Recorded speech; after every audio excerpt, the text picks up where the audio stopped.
جب رسول اللہ صلی اللہ علیہ وسلم نے رسالت کی تبلیغ اور امت کی خیر خواہی کا کام مکمل کر لیا تو آپ کے اقوال و افعال میں دنیا سے رحلت کے آثار نمایاں ہونا شروع ہو گئے۔ آپ نے 10ویں سال رمضان میں 20 دن کا اعتکاف فرمایا اور سیدنا جبریل علیہ السلام نے آپ کو 2 مرتبہ قرآن کا دور کرایا۔ آپ نے اپنی صاحبزادی فاطمہ رضی اللہ عنہا سے فرمایا، میں سمجھتا ہوں میرا آخری وقت آ چکا ہے۔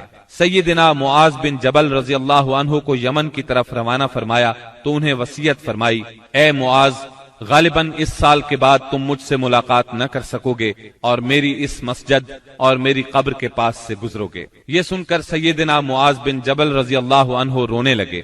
آپ نے حجۃ الوداع میں کئی بار کہا، غالباً میں تم لوگوں سے اپنے اس سال کے بعد نہ مل سکوں گا، غالباً اس سال کے بعد حج نہ کر سکوں گا۔ اسی طرح الیوم اکملت لکم دینکم اور اذا جاء نصر اللہ کا نزول اسی بات کا پیغام تھا کہ آپ دنیا میں اپنی مہم سے فارغ ہو چکے ہیں، اور اسی وجہ سے اس حج کا نام حجۃ الوداع رکھا گیا، کیونکہ آپ نے اپنے رب سبحانہ و تعالی کی طرف منتقل ہونے کے لیے لوگوں کو الوداع کہا۔ اوائل سفر 11 ہجری میں آپ احد تشریف لے گئے اور شہداء کے لیے اس طرح دعا کی گویا زندوں اور مردوں سے رخصت ہو رہے ہیں۔ پھر واپس آ کر ممبر پر تشریف فرما ہوئے اور فرمایا، میں تمہارا پیش رو ہوں اور تم پر گواہ ہوں، اللہ کی قسم اس وقت اپنا حوض دیکھ رہا ہوں، مجھے زمین یا زمین کے خزانوں کی کنجیاں دی گئیں، اللہ کی قسم مجھے تم پر یہ خوف نہیں کہ تم میرے بعد شرک کرو گے، بلکہ اس کا اندیشہ ہے کہ دنیا میں ایک دوسرے سے آگے نکلنے کی دوڑ میں لگ جاؤ گے۔ ماہ سفر کے آخر میں آپ رات کے وقت بقیع غرقد تشریف لے گئے، اہل بقیع کے لیے دعائے مغفرت کی اور فرمایا، ہم بھی تم سے آن ملنے والے ہیں۔ ماہ سفر کے آخری پیر کو رسول اللہ صلی اللہ علیہ وسلم ایک جنازے میں بقیع تشریف لے گئے۔ سیدہ عائشہ صدیقہ رضی اللہ عنہا فرماتی ہیں، آپ بقیع سے واپس تشریف لائے تو میں اپنے سر میں درد محسوس کر رہی تھی اور یہ کہہ رہی تھی کہ ہائے میرا سر۔ یہ سن کر آپ نے فرمایا، بلکہ میں واللہ اے عائشہ ہائے میرا سر۔ یہ آپ صلی اللہ علیہ وسلم کی بیماری کی ابتدا تھی، اس کے باوجود آپ باری باری سب بیویوں کے پاس دن گزارتے رہے، یہاں تک کہ مرض میں شدت آ گئی۔ اس وقت آپ سیدہ میمونہ رضی اللہ عنہا کے گھر میں تھے اور پوچھ رہے تھے، کل میں کہاں رہوں گا، میں کل کہاں رہوں گا؟ مطلب یہ تھا کہ مجھے سیدہ عائشہ رضی اللہ عنہا کے ہاں رہنے دیا جائے۔ چنانچہ ازواج مطہرات نے اجازت دے دی کہ آپ جہاں چاہیں رہیں۔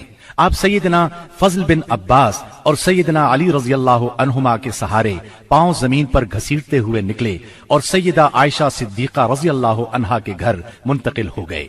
سیدہ عائشہ صدیقہ رضی اللہ عنہا فرماتی ہیں، جب آپ میرے گھر تشریف لائے اور بیماری نے زور پکڑا تو آپ نے فرمایا، مجھ پر 7 مشکیزیں پانی ڈالو جن کا بندھن نہ کھولا گیا ہو تاکہ میں لوگوں کو وصیت کر سکوں۔ چنانچہ ہم نے آپ کو سیدہ حفصہ رضی اللہ عنہا کے ایک لگن میں بٹھا کر مشکیزوں سے پانی ڈالا، یہاں تک کہ آپ نے ارشاد فرمایا، بس بس لوگوں تم نے کام پورا کر دیا۔ اس وقت آپ نے کچھ تخفیف محسوس کی اور مسجد میں تشریف لے گئے، سر پر پٹی بندھی ہوئی تھی، ممبر پر فروکش ہوئے اور بیٹھ کر خطبہ دیا اور لوگوں کو وصیت فرمائی، تم سے پہلے جو لوگ تھے وہ اپنے انبیاء اور بزرگوں کی قبروں کو سجدہ بنا لیتے تھے، تم لوگ قبروں کو سجدہ نہ بنانا، میں تمہیں اس سے منع کرتا ہوں۔ اور فرمایا، یہود و نصارہ پر اللہ کی لعنت، انہوں نے اپنے انبیاء کی قبروں کو سجدہ بنایا۔ مزید فرمایا، تم لوگ میری قبر کو بت نہ بنانا کہ اس کی پوجا کی جائے۔ پھر آپ نے خود کو قصاص کے لیے پیش کیا، انصار کے متعلق خیر کی وصیت فرمائی۔ پھر فرمایا، ایک بندے کو اللہ نے اختیار دیا کہ وہ دنیا کی چمک دمک اور زیب و زینت میں سے جو چاہے لے لے، یا اللہ کے پاس جو کچھ ہے اس کو اختیار کرے، تو اس بندے نے اللہ کے پاس جو کچھ ہے اس کو اختیار کیا ہے۔ سیدنا ابو سعید خدری رضی اللہ عنہ فرماتے ہیں، یہ سن کر ابو بکر صدیق رضی اللہ عنہ رونے لگے اور فرمایا، ہم اپنے ماں باپ کے ساتھ آپ پر قربان۔ ابو سعید خدری رضی اللہ عنہ فرماتے ہیں، ابو بکر صدیق رضی اللہ عنہ کی اس بات پر ہمیں حیرت ہوئی، لیکن چند دن بعد معلوم ہوا کہ جس بندے کو اختیار دیا گیا تھا وہ خود رسول اللہ صلی اللہ علیہ وسلم تھے، اور ابو بکر ہم سب سے زیادہ صاحب علم تھے کہ بات کو اسی وقت سمجھ گئے تھے۔ اس کے بعد رسول اللہ صلی اللہ علیہ وسلم نے ابو بکر صدیق رضی اللہ عنہ کی تعریف کی اور ان کے دروازے کے سوا مسجد میں کھلنے والے تمام دروازے بند کرنے کا حکم فرمایا۔ اسی دن آپ نے وصیت کی کہ یہود و نصارہ اور مشرکین کو جزیرۃ العرب سے نکال دیا جائے اور وفد کو اسی طرح نوازا جائے جس طرح آپ نوازا کرتے ہیں۔ آپ نے نماز، غلاموں اور لونڈیوں کے بارے میں بھی وصیت فرمائی اور فرمایا، میں تم میں دو چیزیں چھوڑ رہا ہوں، جب تک ان دونوں کو مضبوطی سے تھامے رہو گے ہرگز گمراہ نہیں ہوگے، کتاب اللہ اور میری سنت۔ مرض کی شدت کے باوجود آپ نمازیں خود پڑھاتے رہے، لیکن اس دن یعنی جمعرات کو جب عشاء کا وقت ہوا تو آپ نے لگن میں غسل فرمایا تاکہ مرض میں کمی ہو جائے۔ اٹھنے لگے تو غشی طاری ہو گئی، پھر افاقہ ہوا تو دوبارہ غسل فرمایا، پھر اٹھنے لگے تو اس بار بھی غشی ہو گئی، تیسری بار غسل فرمایا، اٹھنے لگے تو پھر غشی طاری ہو گئی۔ آخر آپ نے ابو بکر صدیق رضی اللہ عنہ کو کہلا بھیجا کہ وہ لوگوں کو نماز پڑھائیں۔ چنانچہ اس وقت سے بقیہ ایام میں ابو بکر صدیق رضی اللہ عنہ نے نماز پڑھائی۔ آپ کی حیات مبارکہ میں ابو بکر صدیق رضی اللہ عنہ نے 17 نمازیں پڑھائیں۔ ہفتہ یا اتوار کو رسول اللہ صلی اللہ علیہ وسلم نے کچھ افاقہ محسوس فرمایا، چنانچہ 2 آدمیوں کے سہارے سے ظہر کی نماز کے لیے تشریف لے آئے۔ اس وقت سیدنا ابو بکر صدیق نماز پڑھا رہے تھے۔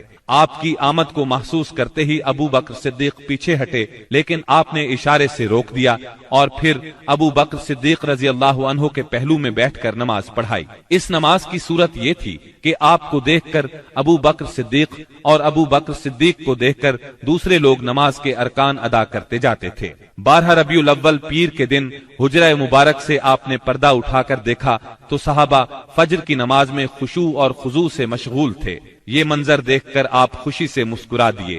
مسلسل علالت کے باعث کمزوری بہت ہو گئی تھی۔ سیدہ عائشہ صدیقہ رضی اللہ عنہا کا سہارا لے کر لیٹ گئے۔ اسی روز یا اسی ہفتے میں کسی روز آپ نے سیدہ فاطمہ رضی اللہ عنہا کو بلایا اور کچھ سرگوشی کی، وہ سن کر رونے لگیں، پھر کچھ سرگوشی کی تو وہ ہنسنے لگیں۔ سیدہ عائشہ نے پوچھا تو چھپا گئیں، لیکن نبی صلی اللہ علیہ وسلم کی وفات کے بعد انہوں نے بتایا کہ پہلی مرتبہ آپ صلی اللہ علیہ وسلم نے فرمایا تھا کہ آپ اپنے اسی مرض سے وفات پا جائیں گے۔ یہ سن کر میں روئی۔ پھر آپ نے فرمایا کہ آپ کے اہل و عیال میں سب سے پہلے میں آپ سے ملوں گی، اس لیے میں ہنسی تھی، اور آپ نے انہیں یہ بشارت بھی دی تھی کہ آپ ساری خواتین جنت کی سردار ہیں۔ دن جیسے جیسے چڑھ رہا تھا آپ پر بار بار غشی طاری ہو رہی تھی۔ سیدہ فاطمہ رضی اللہ عنہا یہ دیکھ کر بولی، ہائے میرے باپ کی بے چینی۔ آپ نے ان کے الفاظ سنے تو فرمایا، آج کے بعد تمہارا باپ کبھی بے چین نہیں ہوگا۔ پھر آپ نے حسن اور حسین رضی اللہ عنہما کو چوما، ازواج مطہرات کو بلا کر واعظ و نصیحت فرمائی۔ ادھر لمحہ بلمحہ تکلیف بڑھتی جا رہی تھی اور اس زہر کا اثر بھی ظاہر ہونا شروع ہو گیا تھا۔